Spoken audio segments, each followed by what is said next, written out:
Assalamualaikum warahmatullahi wabarakatuh. Saya dari kelompok 3 ingin menjelaskan tentang bab 4, nilai dan norma konstitusional Undang-Undang Dasar Negara Republik Indonesia 1945.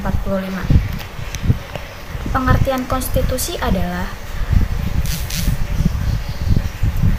seperangkat aturan atau hukum yang berisi tentang ketentuan bagaimana pemerintahan diatur dan dijalankan. Oleh karena itu, konstitusi pula bisa dikatakan sebagai hukum dasar yang dijadikan pegangan dalam penyelenggaraan suatu negara. Untuk memperdalam pemahaman mengenai konsep konstitusi, mari kita telusuri berbagai definisi yang dikemukakan para ahli, yaitu Lord James Bryce dan C.F. Strong. Menurut Lord James Bryce, yang dimaksud dengan konstitusi adalah suatu kerangka negara yang diorganisasikan melalui dan dengan hukum, yang menetapkan lembaga-lembaga yang tetap dengan mengakui fungsi-fungsi dan hak-haknya.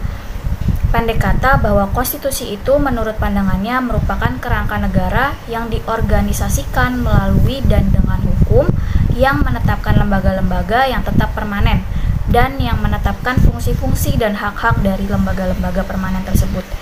Sehubungan dengan itu, C.F. Strong yang menganut paham modern secara tegas menyamakan pengertian konstitusi dengan undang-undang dasar. Rumusan yang dikemukakannya adalah konstitusi itu merupakan suatu kumpulan asas-asas mengenai kekuasaan pemerintah, hak-hak yang diperintah, dan hubungan antara keduanya, pemerintah yang diperintah dalam konteks hak-hak asasi manusia. Fungsi konstitusi. Konstitusi berfungsi sebagai landasan konstitusionalisme. Landasan konstitusionalisme adalah landasan berdasarkan konstitusi, baik konstitusi dalam arti luas maupun konstitusi dalam arti sempit. Dalam arti luas meliputi undang-undang dasar, undang-undang organik, peraturan perundang-undangan lain, dan konvensi. Konstitusi dalam arti sempit berupa undang-undang dasar.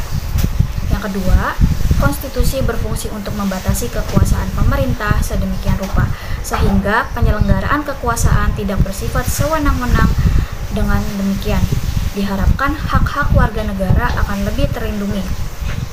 Yang ketiga, konstitusi berfungsi membatasi atau mengendalikan kekuasaan penguasa agar dalam menjalankan kekuasaannya tidak sewenang-wenang terhadap rakyatnya, memberi suatu rangka dasar hukum bagi perubahan masyarakat yang dicita-citakan tahap berikutnya, dijadikan landasan penyelenggaraan negara menurut suatu sistem ketatanegaraan tertentu yang dijunjung tinggi. Assalamualaikum warahmatullahi wabarakatuh. Perkenalkan, saya Devi Susanti, nomor absen 11 dari kelas 1A. Di sini saya akan menjelaskan tentang mind mapping yang telah saya buat. Konstitusi dalam kehidupan berbangsa negara di Indonesia. Yang pertama, konstitusi. Konstitusi merupakan sebuah norma sistem politik dan hukum bentukan pada pemerintahan negara yang biasanya dikodifikasikan sebagai dokumen yang tertulis. 2. Konstitusi secara garis besar memiliki 3 hal, yaitu 1. Pengakuan hak asasi manusia, 2. Struktur ketatanegaraan yang mendasar dan pemisahan atau pembatasan kekuasaan, 3. Terdapat pasal mengenai perubahan konstitusi. Yang ketiga, fungsi dari konstitusi adalah 1. Sebagai sumber tertinggi, 2. Sebagai pelindung hak asasi manusia dan kebebasan warga suatu negara, 3. Sebagai alat yang membatasi kekuasaan, 4. Identitas dan lambang nasional. 4. Perlunya konstitusi dalam kehidupan berbangsa negara di Indonesia. Konstitusi harus ada dalam kehidupan berbangsa negara guna untuk menjadikan bangsa yang taat akan ada aturan dan norma-norma. Jika konstitusi tidak diterapkan, maka norma-norma tersebut akan dilanggar dan tidak ditaati. Tetapi dalam kehidupan berbangsa negara, konstitusi ada juga yang tidak tertulis, seperti halnya di negara Inggris dan Kanada. Sekian presentasi yang dapat saya sampaikan. Mohon maaf jika ada kekurangan. Wassalamualaikum warahmatullahi wabarakatuh. Assalamualaikum warahmatullahi wabarakatuh. Saya Viala Devinada Iza Putri, kelas T-Bio 1A, akan menjelaskan mind mapping berikut, yaitu mengenai menggali sumber historis, sosiologis, dan politik tentang konstitusi dalam kehidupan berbangsa negara Indonesia. Presiden Soekarno pernah mengatakan, jangan sekali-sekali meninggalkan sejarah. Pernyataan tersebut dapat dimaknai bahwa sejarah mempunyai fungsi membangun kehidupan bangsa dengan lebih bijaksana di masa depan. Dari pandangan ini dapat difahami mengapa manusia dalam bernegara membutuhkan konstitusi.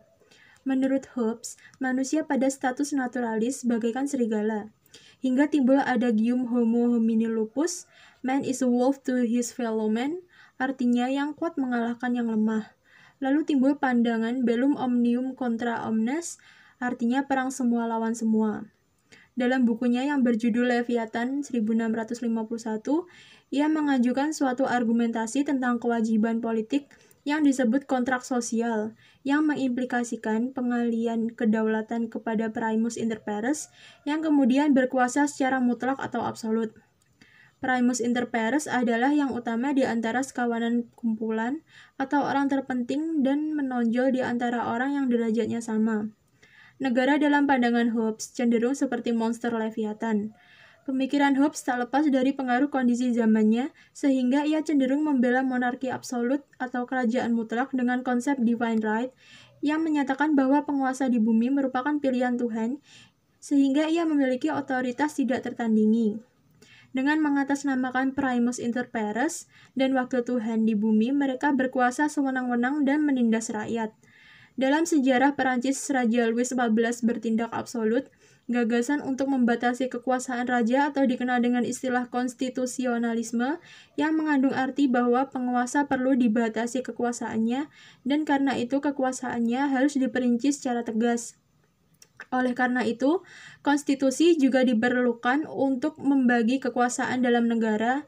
Pandangan ini didasarkan pada fungsi konstitusi yang salah satu di antaranya adalah membagi kekuasaan dalam negara. Bagi mereka yang memandang negara dari sudut kekuasaan dan menganggap sebagai organisasi kekuasaan, maka konstitusi dapat dipandang sebagai lembaga atau kumpulan asas yang menetapkan bagaimana kekuasaan dibagi di antara beberapa lambang kenegaraan, misalnya antara badan legislatif, eksekutif, dan yudikatif. Oleh karena itu, kita harus mengambil pengertian konstitusi secara luas sebagai suatu peraturan tertulis maupun tidak tertulis yang menentukan bagaimana negara dibentuk dan dijalankan. Kerajaan Inggris bukan satu-satunya yang tidak memiliki konstitusi tertulis. Negara lainnya di antaranya adalah Israel dan Selandia Baru. Assalamualaikum warahmatullahi wabarakatuh. Perkenalkan, saya Siti Aisyah Permatasari, nomor absen 32 dari kelas 1A. Di sini saya akan menjelaskan sedikit materi mengenai subbab D, yaitu membangun argumen tentang dinamika dan tantangan konstitusi dalam kehidupan berbangsa negara Indonesia. Setelah proklamasi kemerdekaan UUD NRI 1945 ditetapkan sebagai hukum dasar yang mengatur kehidupan ketatanegaraan Indonesia dengan segala keterbatasannya. Ada beberapa dinamika konstitusi yang terjadi di Indonesia adalah sebagai berikut. Yang pertama yaitu UUD NRI tahun 1945 atau masa kemerdekaan. Yang kedua yaitu Konstitusi RIS tahun 1949. Yang ketiga yaitu UUDS 1950. Yang keempat yaitu UUD NRI tahun 1945 atau masa Orde Lama. Dan yang terakhir yaitu UUD NRI 1945 atau masa Orde Baru. Ada banyak tantangan konstitusi yang dihadapi oleh negara Indonesia. Yang pertama yaitu pada pertengahan 1997, negara Indonesia dilanda krisis ekonomi dan moneter yang sangat hebat, yang telah berlangsung selama hampir 2 tahun. Krisis ekonomi yakni lumpuhnya kegiatan ekonomi karena semakin banyak perusahaan yang tutup dan meningkatnya jumlah pekerja yang menganggur. Memang krisis ini tidak seluruhnya disebabkan karena terjadinya krisis moneter saja, karena sebagian diperberat oleh berbagai musibah nasional yang datang secara bertubi-tubi di tengah kesulitan ekonomi, seperti kegagalan panen padi di banyak tempat karena musim kering yang panjang dan terparah selama 50 tahun terakhir, hama, kebakaran hutan secara besar-besaran di Kalimantan, dan juga peristiwa kerusuhan yang melanda banyak kota pada pertengahan Mei tahun 1998 lalu. Krisis ekonomi dan moneter yang melanda Indonesia ketika itu merupakan suatu tantangan yang sangat berat. Akibat dari krisis tersebut adalah harga-harga yang melambung tinggi, sedangkan daya beli masyarakat terus menurun. Sementara itu, Nilai tukar rupiah terhadap mata uang asing, terutama dolar Amerika, semakin merosot. Namun kondisi ekonomi yang tidak kunjung membaik, bahkan semakin hari semakin bertambah parah. Yang kedua yaitu masyarakat sudah mulai tidak lagi mempercayai pemerintah, sehingga menyebabkan timbulnya krisis kepercayaan pada pemerintah itu sendiri.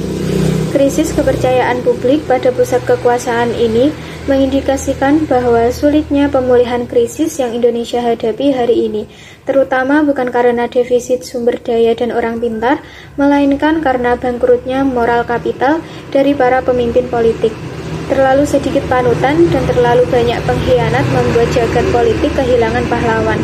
Gelombang unjuk rasa secara besar-besaran terjadi di Jakarta dan di daerah-daerah lainnya yang didominasi oleh mahasiswa, pemuda, dan berbagai komponen bangsa lainnya.